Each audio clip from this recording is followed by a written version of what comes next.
And stick around, Ross, because we'd love to take a few questions. Yeah, happy to. I'm Laura. I'm from down in southern Ulster in Milton.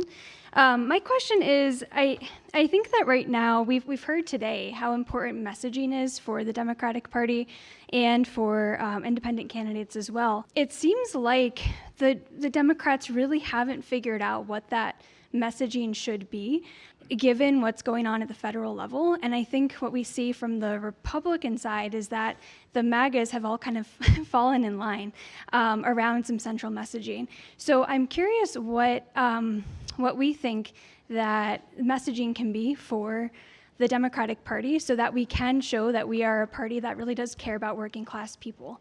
And by the way, I am actually running for Ulster County Legislature. So I'm awesome. a first-time candidate. What's your name? Laura Donovan. Laura Donovan. Let's give her a round of applause and check out her campaign if you live here in Ulster County.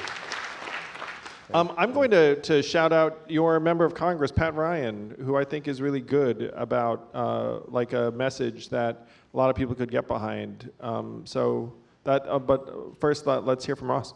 Yeah, I think I'll say one thing for Trump. He's starting to make the Democratic messaging problems less dire because it's not you don't want to be a reactive party, but you can start to form a message. Like for me, two big things that come to mind. One is healthcare, which Democrats always had an advantage on, kind of lost it. But I think having a strong healthcare message is going to matter a lot, especially as Republicans try to cut Medicaid, which would be quite devastating. So I think healthcare, and I think fixing and managing government. We're the party that is going to make things work. Like Trump talks a big game, but he's also destroying things. We're going to be the party of fixing things, the party of building things. I mean, there's a lot of debate now about Ezra Klein's new book. I do think Democrats, you look at the old tradition of the Democratic Party, the working class party, it was doing these great public works, the FDR party, the New Deal party, and I think thinking big is important, but definitely the management of government, healthcare, those things are going to be compelling to people. I mean, cost of living, that's a big challenge. But I think starting there at the minimum, my disappointment, I actually think Biden domestically was a fairly successful president. But I think one thing he didn't do, and was a big part of 2020, was really have a big healthcare reform. He did stuff on prescription drugs, but whether it was the debates over single payer or even a public option, which Obama at one time wanted with the ACA, we never got a public option. I mean, healthcare costs are just such a big issue in this country. If Democrats could really have a strong message, whatever it is, whatever Medicare for all or a public option or something different, I would like to see that because healthcare impacts everyone. I think that's a compelling message. But yeah. Yeah, Laura. So as a candidate, I would sit down and write down the 3 things that got you to run in this race, and then just hit those with people over and over again because they'll be like, okay, I get this person. She cares about whatever those 3 things are: affordability, education, and environment. I'm making that up, obviously. Yeah, public education, a big one. And I think. That's the way, in many ways, we're going to end up interpreting whoever emerges as the nominee, too, is that nominee is going to have 3 things that they'll be like, all right, I'm Andy Beshear and I care about X, Y, and Z. Because for most people, they're going to end up defining the collective around the individual. And in this case, you're going to be the individual. Great. Thank you. Thank you for running. Thank you for running. Hi there, I'm Mary. I'm from Dutchess County. I guess I'm wondering, everyone's talking like there's going to be another election. What if he just stays, if he doesn't leave? So my questions are, what actions would you take if there isn't another election? And what would you prioritize? Please. Yeah, so I actually did a column for New York Mag not long ago, sort of trying to game out what Trump running for a 3rd term looked like. You're asking, what if elections are canceled? I'll say just realistically, it is very hard to just cancel elections, in part because they're run at the state level. You saw like the Wisconsin Supreme Court election that just happened, the congressional races in Florida, the special elections. America has a lot of problems as a country, and there's no doubt Trump has, desires, longs to be an authoritarian doing whatever he wants with no checks in his power. The real question, though, is can he pull it off in the U.S., given who he is, given what the U.S. is currently? I think it's going to be very hard. And I'll just say why before I get to, like, what would I do. I think it's going to be very hard. One, if you look at autocrats throughout the world, they do start in with a decent amount of popular will. They emerge with a real kind of buy-in from the country. Like George Bush after 9/11 had a tremendous amount of popularity. Trump, you start from the fact that Trump is now pretty unpopular. I think he's getting more unpopular. Now, could an unpopular president decide in 2027, I'm canceling all elections, I'm dictator for life, go F yourselves? I mean, maybe, but to do that, right, to be because I want to take this seriously, because a lot of people throw around the words like dictator and fascism. If you want to do that in the United States of America, this is not Hungary, and this is not Russia or China, where they've never had democracy, really. And Hungary has, 6 million, it's a small country, 6 million, 10 million people. To do it in a country of 300 million people, you have to subdue the CIA, the FBI, the military, fully subdue, not get Patel in there, not just have Hegseth running around the Pentagon. We're talking real, drop the hammer down. These are my people. I control the military. They answer to me. No Democrat comes in or they get shot on sight, right? Those are the things when we talk about real fascism. I don't think Trump has the competence to do it. To be honest with you, I don't think Trump has in some ways the ambition, right? Now he's doing anti-democratic things. He's eroding our republic, destroying democratic norms. I don't argue with any of that. What I do argue with, can Trump literally cancel elections and we'll be in a fascist country in 2028? I think it's unlikely. Realistically, Trump will be in his 80s. He is not a very focused individual. You look at who are the autocrats around the world. Trump is not quite like them. He shares traits with them, but they are hyper-competent individuals, either in countries with no democratic norms, or they were popular at some point, kind of got this built-in will, and over time they sort of erased democracy. So I don't see it. I'll be honest. I see Trump continuing to do very disturbing things. I think the attempted deportations of Khalil are awful, of Brejo Garcia are awful. I see, tremendous violations of civil liberties.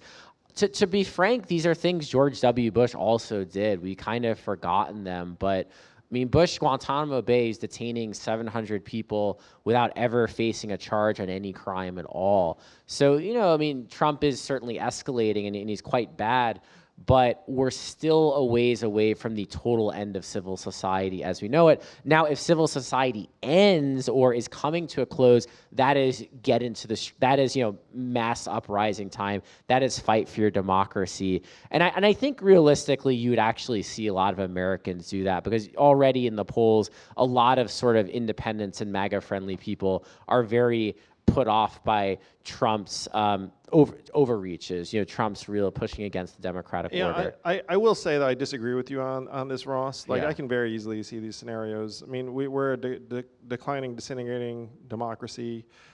There are many, many U.S. senators who are Republicans who knew that Pete Hegseth and Kash Patel and others were unqualified, and they just put their heads down and went along with it. And you have a whole slew of people who would just go along to get along. There's one side that is disproportionately armed, and it is that side. If they have control over the armed services and the major intelligence apparatus, then there is not going to be some massive recourse if they decide. By the way, this is, I think, pretty realistic. So things are going to get worse, and then you're going to have protests. And then at some point, Trump's like, look, can't have an election, martial law. You look at the protesters. They're threatening election integrity, showing up, it's not safe. It's just got to be me or President Vance for the time being. And then it's almost like an invitation to be like, oh, well, if you want to fight for your democracy, then show up here. And then if you show up there and do things, then it's shooting time, and we have the only guns. And between now and then is just let's get everyone coarsened up in spectacle of cruelty and make it so that a mass shooting is just not a big deal anymore. And do we really think we're that far from that right now? There's a school shooting the other day, and it used to be 5 days of coverage, and now it's most people don't even know what happened. You know what I mean? Because it's just so commonplace.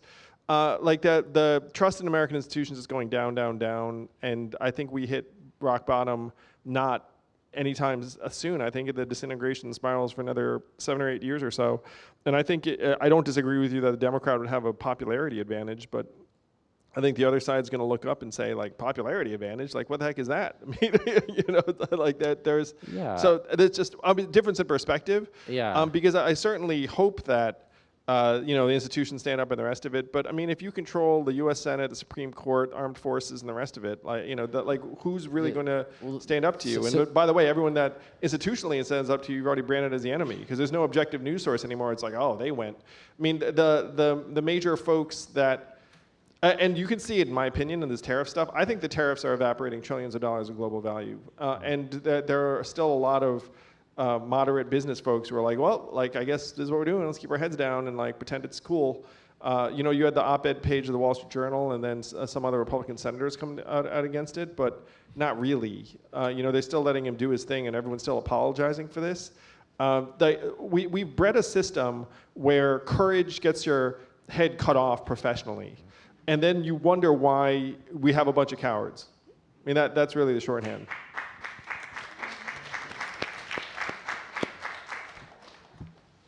Hi, I'm Nathan Johnson. I'm a family medicine doctor working out of West Point. My question is, I like free. A lot of people like free. So we were talking about the social media platforms. A lot of these are free, but they're really funded by ads, which, again, the algorithms are going to be controlled by the funding, which is the oligarchs, the autocrats, and the multinational corporations. And that's kind of driving the algorithms, it's driving what we see. It's driving our behavior. I mean, I think Substack is a very interesting model because we're paying to fund the authors directly, and I think that is a model we probably need to move to, or a sense to get our algorithm the way we want it. But it's not maybe as engaging as some of the others. Do you see a hope there, or a way to move towards a different model of how we get from information? I'm cautiously optimistic on this front. I guess I'm going to be the optimist of today. No fascism yet, and I think I view social media a little bit like cigarettes, where if we sat in this room in the 1960s and said there'd come a time where one could literally not smoke indoors and not smoke inside a bar, they would have said, like, you are insane. Like, I know, like, my parents, when they went to college, professors smoked, they smoked. I'm sure some of you remember cigarettes were everywhere. I think we are just now understanding, like with Haidt's book and other lots of research, how damaging social media has been for children. There's a growing awareness for parents. I'm not a parent, but many parents in this room, that one of the worst things you can do for a kid is like hand him a tablet or a phone and just let him scroll all day. Like, bad idea. It's like crack cocaine. So we are addicted. I do think social media is slowly losing its hold on people. If you look at the big social media networks, they're not really growing anymore. Twitter/X under Musk has really stagnated. Now, even if Musk hadn't bought it, I think it would have stagnated. Facebook now, popular, more Gen X, baby boomer, younger people are done with it. Instagram, TikTok, more for younger people. But you're seeing, I would say TikTok is maybe now still pretty dominant, but I'm seeing very slowly a growing realization of what social media is doing to people's brains. And I think there's a lot of young people today who are looking at how they spend their time on their phones and getting disturbed by it. And you look at the movement around the country, including now in New York State, which is going to happen soon, where you're seeing the cell phone bans in schools.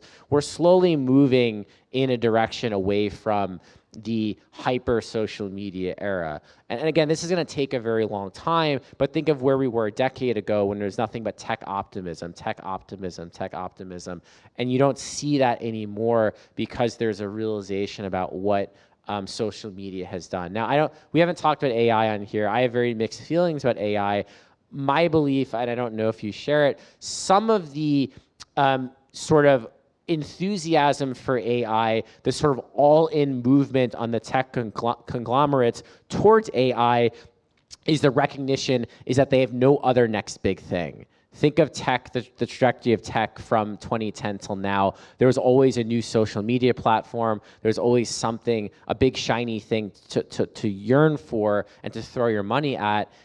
The social media side at the best is flatlining. So now it's AI. And unlike social media, AI hasn't figured out a business model. Maybe it will, it could, but I feel slowly that social media is losing some of its purchase. I think it's going to take some time though. So people are still addicted. But. So he's very pro Substack. Go to Yes. Political Currents. Substack is good. Ross Barkan. By the way, I've actually just joined Yes. Substack last week. That's crazy. I had a mailing list. Many of you are on my mailing list, I imagine. Yeah, But so anyways, I get your emails. Oh yeah. I got your we Substack. plagiarize each other. Political Currents by Andrew Yang. Yes. Question? My question pertains to like the three elements that you were describing Trump that makes him, charismatic during elections, but also like a neurological mess too. I think it was insult comic, pro wrestler, and I forgot the third. Politician. Yeah. This is just something that I heard from, or like a quote that I heard I think it was, I forgot the columnist, and it was either from The Daily Show or Bill Maher. But I think the quote was like, we all obsess over Trump being an idiot, but idiot is only one half of idiot savant. And the Democrats never focused really on or never mastered handling the savant part. I'm just wondering how that applies to that three things you mentioned too. Yeah, so the trap that the Democrats have fallen victim to, and Trump is an example of this, is Trump is a wrecking ball. He's an ex-institutional wrecking ball. He's like, they're full of shit, they're corrupt, they come begging me for money, and like I'm here to trash it all. A lot of people are like, ooh, yeah, tell it like it is. And then the Democrats have been forced into this position where it's like, no, and things are okay, and things are working well, and believe us, and believe the media.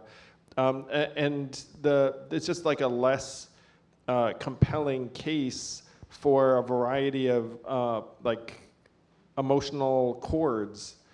So I was in a meeting about an independent presidential candidate, which is the third possibility that Ross and I didn't contemplate before. But then they said, well, like according to your own argument, wouldn't that independent candidate need to strike different emotional chords? And then I suggested, imagine if Matthew McConaughey were to run for president, and he were to be like, America's gonna be all right, and then everyone will be like, I'm okay with this, or something like that. So the problem for the Democrats is that they keep playing like a fairly traditional institutional lane in a time when the institutions are getting increasingly unpopular and mistrusted. And so then if you come back and be like, no, this time the institutions are playing it straight, they'll be like, really? And so it's one reason why my campaign was so interesting, because 42% of the people that supported me were not Democrats. And a lot of them liked me because they could tell I wasn't of the institutions, because the institutions would never send the anonymous Asian guy who wants to give everyone money. Like that just isn't a thing. And so I'd be like, oh, this guy, and there was like a conservative voter in Alabama who came up to me and was like, Mr. Yang, I don't agree with you on a whole hell of a lot, but you got a set of balls on you, sir, and I respect that a great deal. And I just like shook my hand. I was like, oh, cool. Or there was like another Fox viewer, and she was asked like, who would you support of the Dems? And she said Yang. And the person was like, really, why? And she said, he's the only one who does not seem to be judging me. So there has to be like a democratic pitch that somehow spreads out to different wavelengths and can strike different chords. It's my opinion. I think Bernie in 2016 had a lot of that, and I think over time he lost it. One irony of Bernie is I think his political instincts when he first ran were at their apex, and I think over time he's kind of getting back to it now. They've really the arc of Bernie, he's returned. But Bernie what Andrew just described, Bernie 2016, you think back to that, there are a lot of Republicans, independents, like, you know what, this guy is just seems like he would have beaten Trump in 16. I think he would have, because like, you know what, he means what he says, he's not at the establishment, I know he's not lying to me, and he's a straight shooter. And that went a very long way in that primary. And I think over time, Bernie sort of had two paths to take out of 16. One was go sort of be a Democrat, but quasi-independent, kind of operate outside the system, or fold in. He really folded. He folded in. I don't think it helped him in the long run. I think now he's kind of getting it belatedly that better not to fold in. this is probably public. Like, in my opinion, Bernie should just turn around and start a new party pretty much immediately. After the DNC shafted him, they'd have been like, hey guys, we're never going to get a straight deal out of these guys, so like, F it, it's independent time.